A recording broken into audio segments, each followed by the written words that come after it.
courtesy of Bevan, VK5BD's ATV channel and YouTube channel. VK1WIA National News, wireless weather and radio sport is next. Then we're back, live and local news, and your voice, your say. It's radio callback time. From Australia, this is the Wireless Institute of Australia with the weekly news service. This broadcast is in text, audio and video and is accessed on wia.org.au. Hey, g'day, it's Graham, VK4 Baker, with the November 14 edition of National News from your VK1WIA, the Wireless Institute of Australia. Joining us, Peter, VK4EA, with some updates from the WIA board, Lee, VK3GK, and the WIA meets with ACMA, Roger, VK2ZRH, WIA's Editor-in-Chief of Amateur Radio Magazine, and Trent, VK4TS, Manager, WIA's Ross Hull Contest. Plus lots more news you can trust, news without the editorial spin. G'day, this is Peter, of VK4EA, with some updates on the WIA board. No doubt everybody is enjoying their new 2x1 call signs. The activity level during the CQWW contest was encouraging. And for those holding back on applying, there are plenty left, so get into it. The AMC website has all the details you need to progress your application.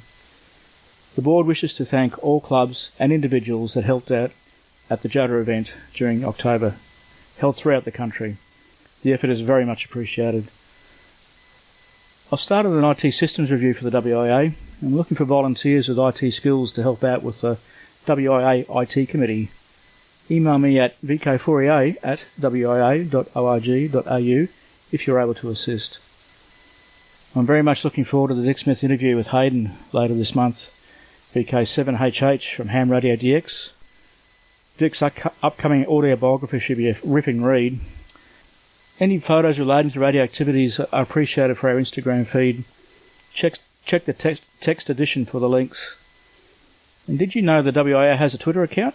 We do our best to post news and events, and there are regular retweets from our partner organisations, clubs and individuals. Again, check the text edition for the link. And finally, I hope to make some contacts during the upcoming spring VHF-UHF field day. We need to use our higher bands, so please consider giving out some numbers, and most importantly, please put in a log. Cheers for now. This has been Peter, VK4EA, on behalf of the WIA board. Good morning from Lee Moyle, VK3GK, WIA Vice President. WIA meets with ACMA.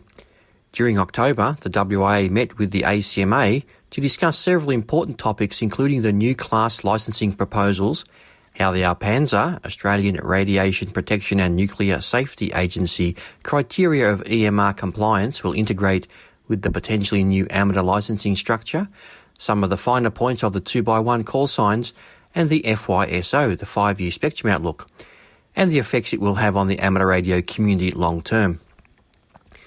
ACMA welcomed the opportunity to meet with the WIA and were accepting that the previous very detailed submissions on amateur licensing arrangements provided the ACMA with significant detail and knowledge to consider. With respect to amateur licensing arrangements, ACMA advised that the submission to the ACMA authority was almost complete and would go forward shortly.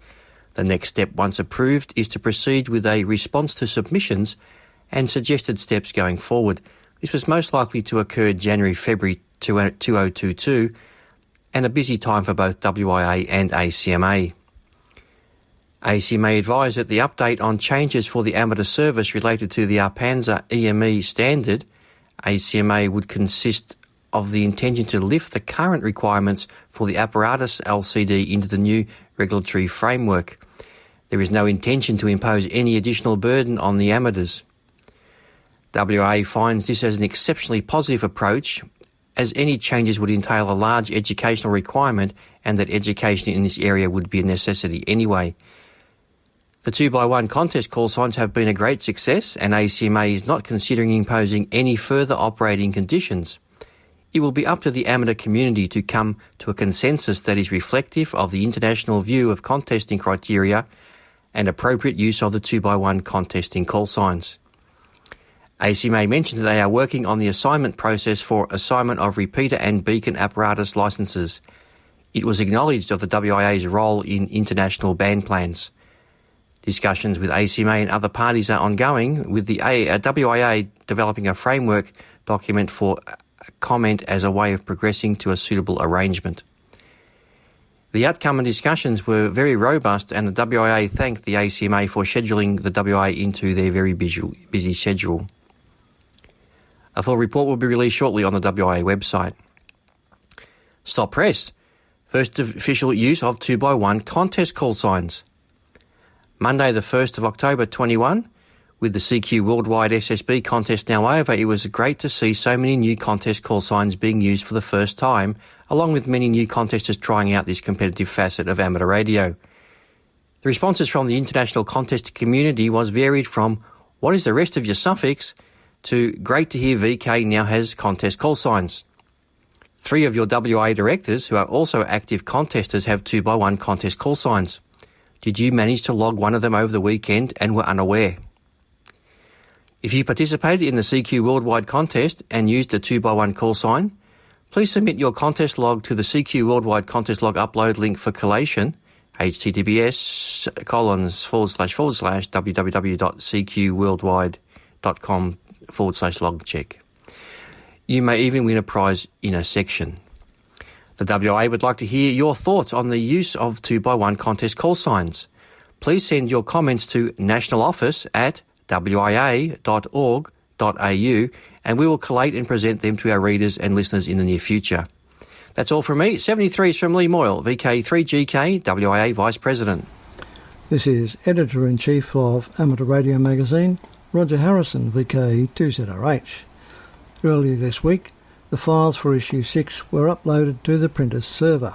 The magazine was delivered to the mailing house at the end of the week. It will be with the retail distributor this coming week for delivery to newsagents. So, the latest edition of Amateur Radio Magazine, the last for 2021, will be with you from this coming week.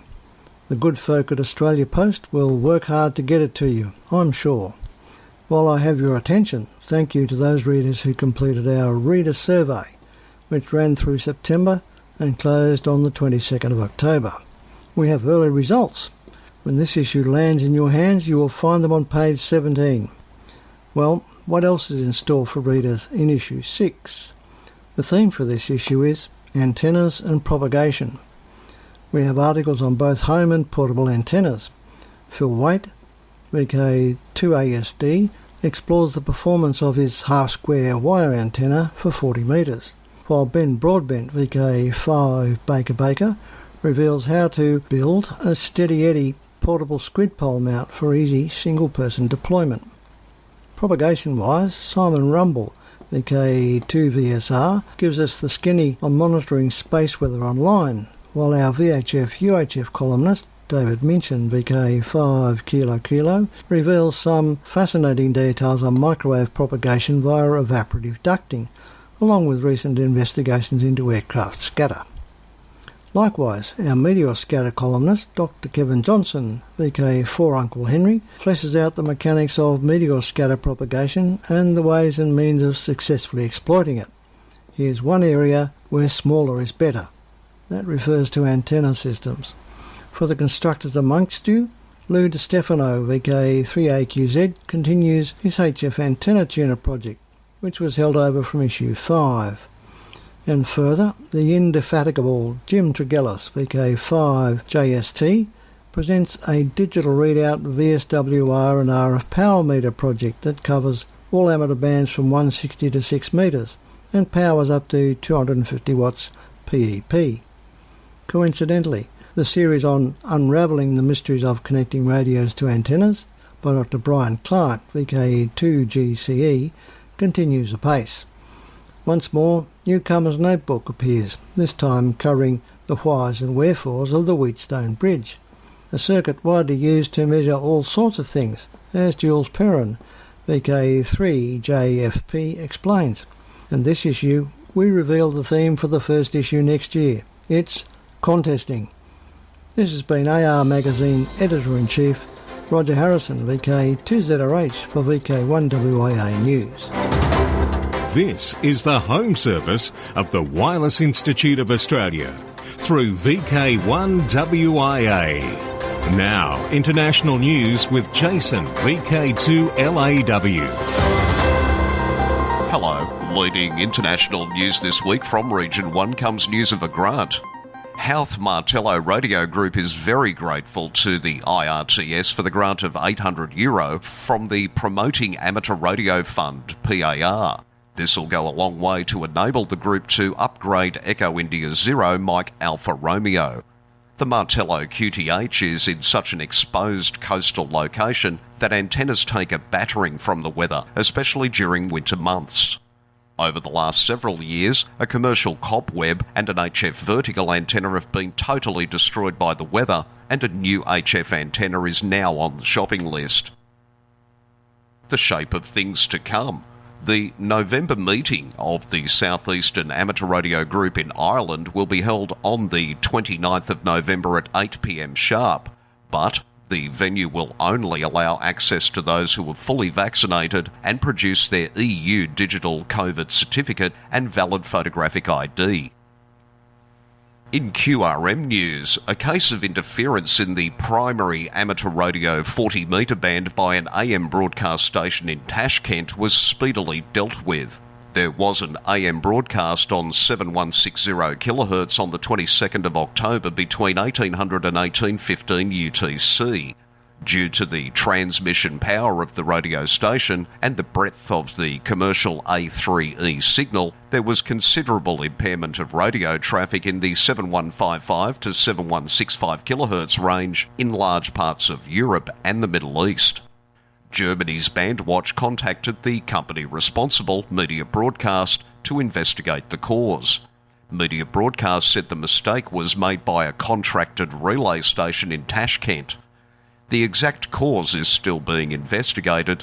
The provider there had actually been commissioned by Media Broadcast to broadcast on 6040 kHz in the 49-metre shortwave radio band. We were assured that this was a one-off incident and apologised for the inconvenience. Disaster Airlift Response Team install new ham radio. The St Helena Star reports new amateur radio equipment has been installed by the Angwin Disaster Airlift Response Team, DART. The newspaper says the non-profit Angwin DART Disaster Airlift Response Team, a coalition of more than 20 volunteer pilots based at Angwin Parrot Airfield, has upgraded its radio system to allow for statewide communication during emergencies. The new 50-watt dual-band mobile ham radio base station links the Angwin Airport to each of California's other DART-operated airports. If internet and cell phone systems go down during a serious disaster, ham radios could be the only way to communicate disaster relief needs, said Marielle Coito-Britton, Kilo November 6, Delta Juliet Kilo, director of the Angwin DART. DART's mission is to fly goods or people in or out of devastated areas when ground transportation cannot do the job. For example, when roads are blocked by flooding, fire or earthquake damage. Going, sold.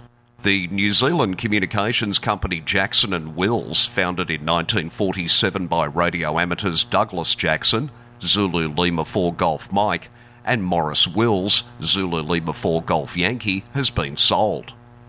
The Southland Times newspaper reports an electronic business formed 74 years ago, which helped Southlanders keep up with the advancement of radios, phones and televisions, has a new owner.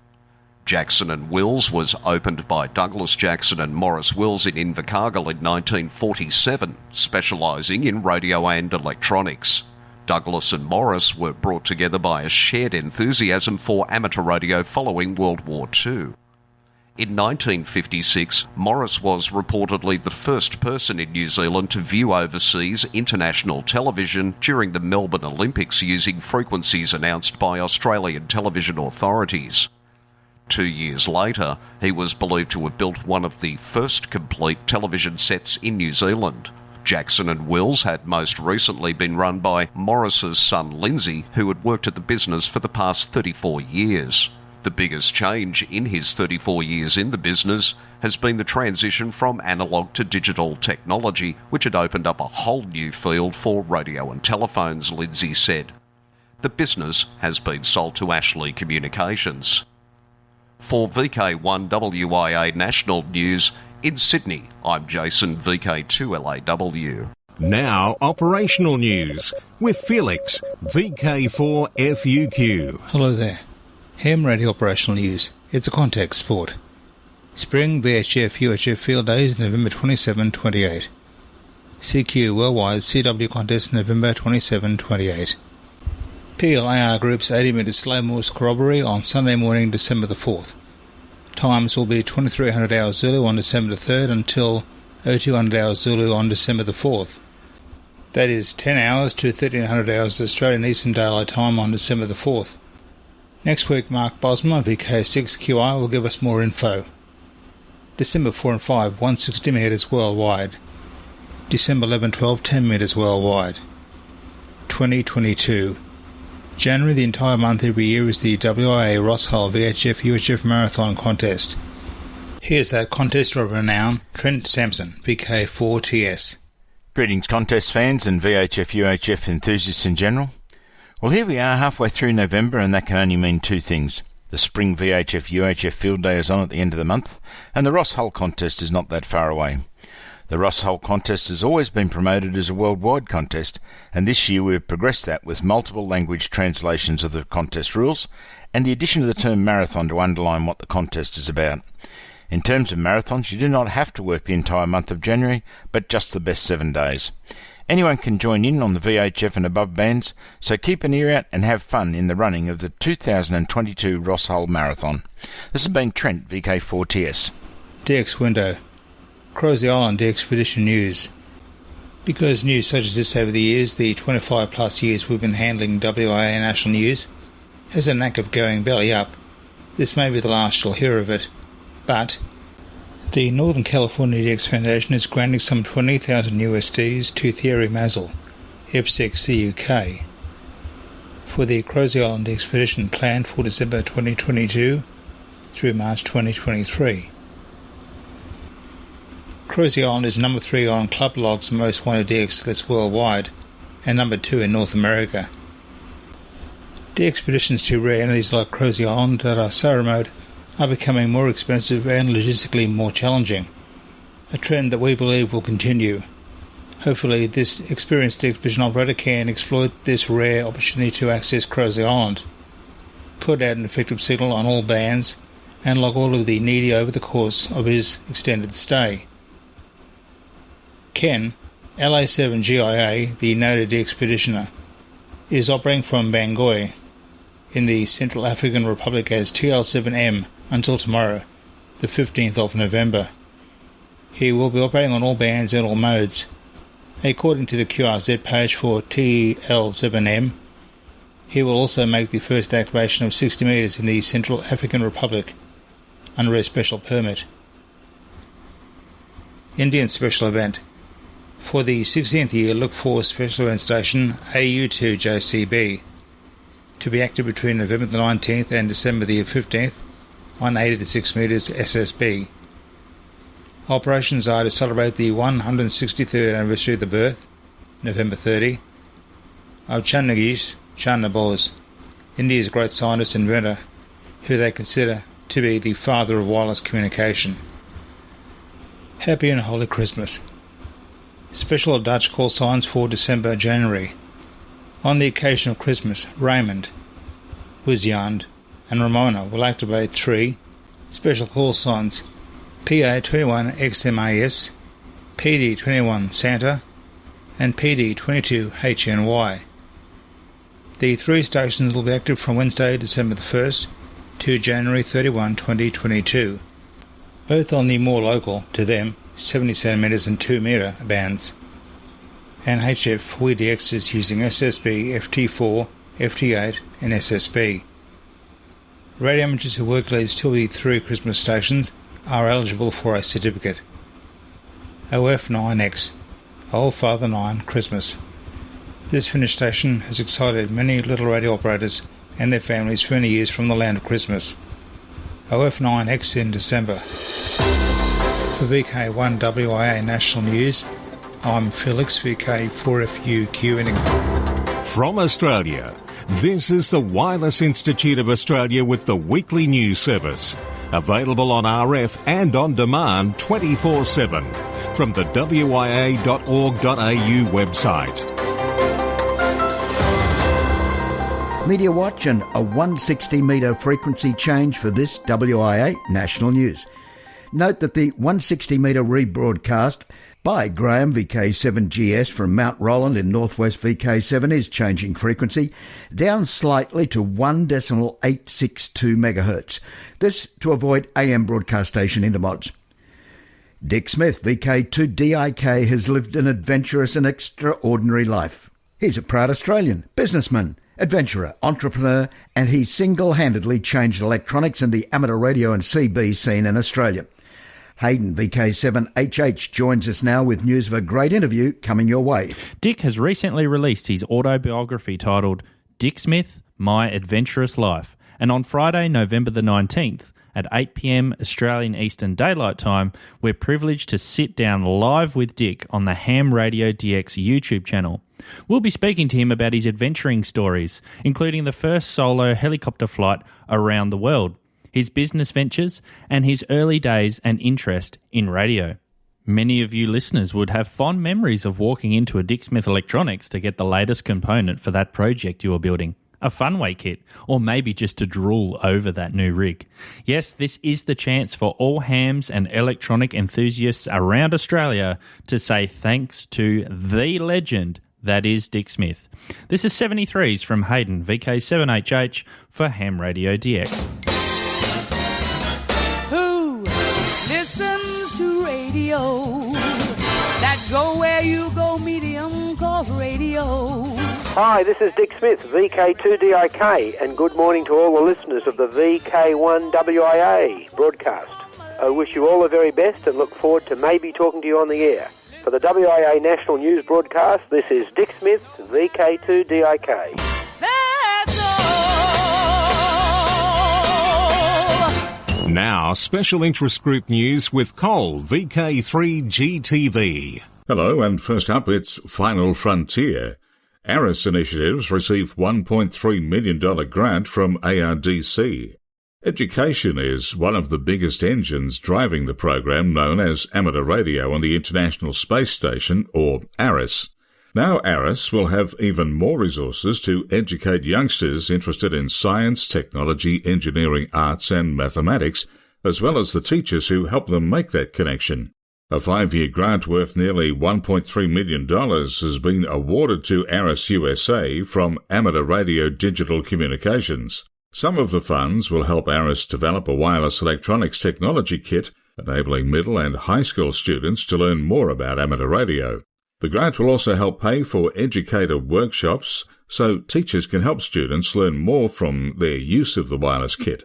Finally, the grant will provide funding for contacts planned between students and astronauts during the 5-year period of the grant. Frank Bauer, KA3HDO, Executive Director of ARIS USA, called the grant a game-changer, adding that it represents a key element of the ARIS 2.0 vision.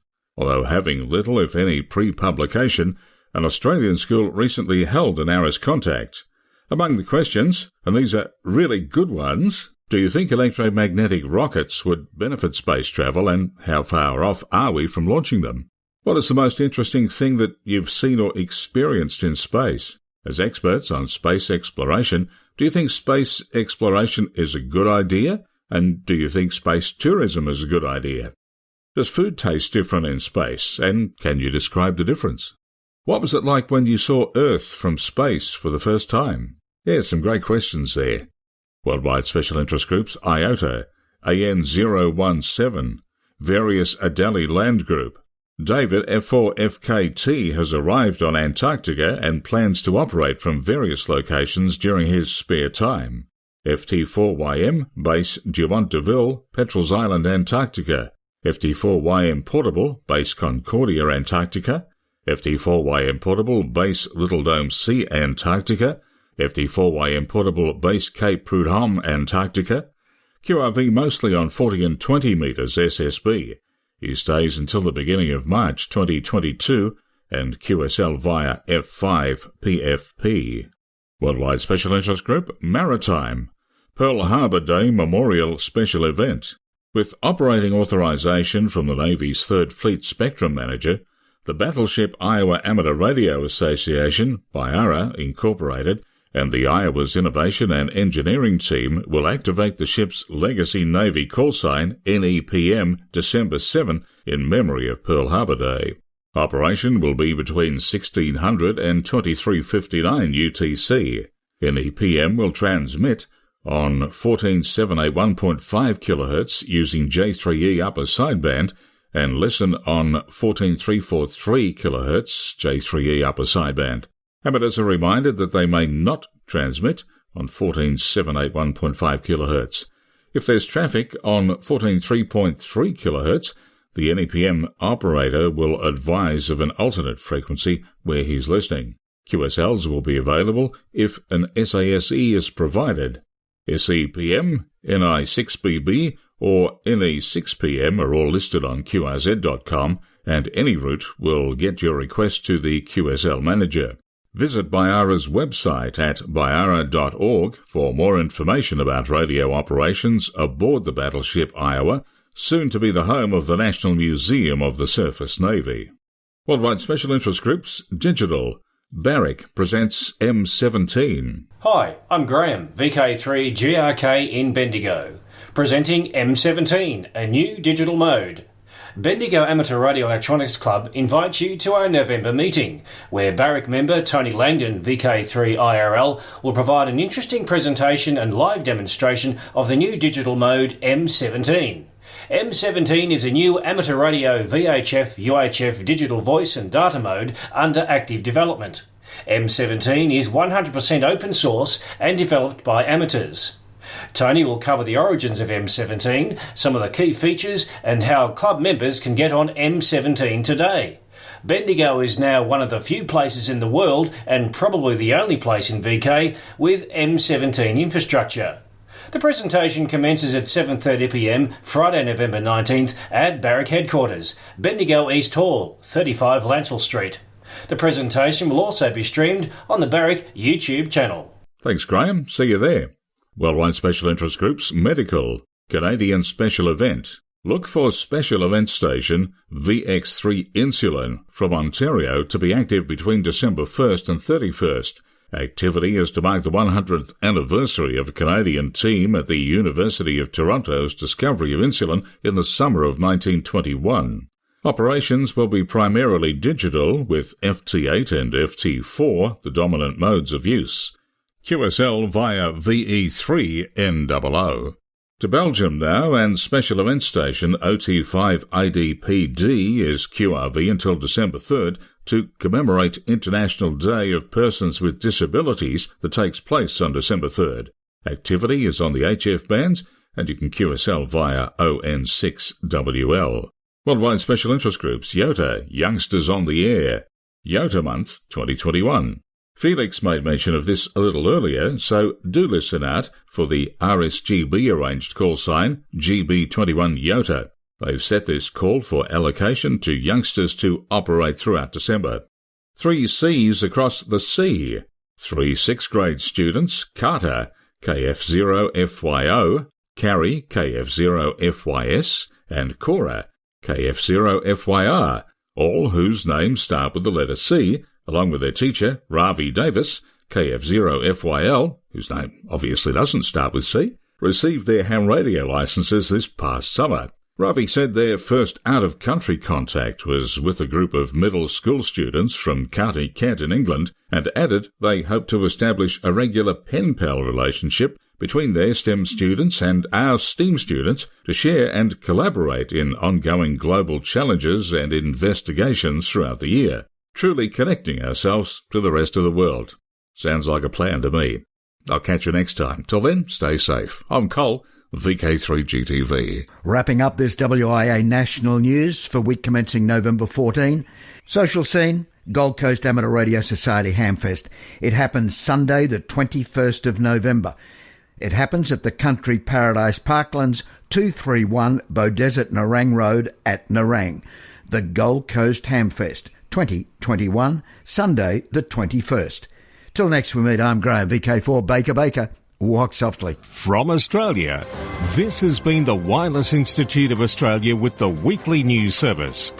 This broadcast is in text, audio and video and is accessed on wia.org.au. Courtesy of Bevan, VK5BD's ATV and YouTube channel, this has been WIA National News. We're back now, live and local, and your voice, your callbacks. And don't forget, tick like.